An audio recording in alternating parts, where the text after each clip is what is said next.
How to change Yahoo to Google on Microsoft Edge. Hi everyone, welcome to this tutorial. In this tutorial, I'll be showing you how you can change Yahoo to Google on Microsoft Edge. Now, how do you get about this? The first thing to do is to go ahead and open your Microsoft Edge account. Once you've opened it, navigate through to the settings page by moving to the top right corner of the screen. By top right corner of the screen, you would see three dots next to your profile icon. Just click on it. Once you click on it, a menu will be displayed, and then at the lower part of the menu you will see settings. Ensure you click on it. Once you click on it, you'll be directed to the settings page. Now, once you're on the settings page, by the left side you would see privacy, search and services right under profile. Click on it.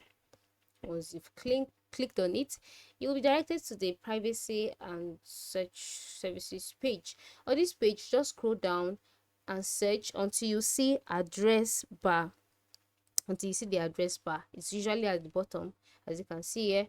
Just click on it. Then once you've clicked on it, you'll be brought to the address bar page. Now, in this page, locate search engine used in address bar. Yes, this. Then once you've seen it, move over to the right side and then click on the box. Once click on the box, you will see a list of options. Just go ahead and select Google. When you select Google, Google will become the default search engine. So this is how you can change Yahoo to Google on Microsoft Edge. Very direct and simple. Thanks for watching.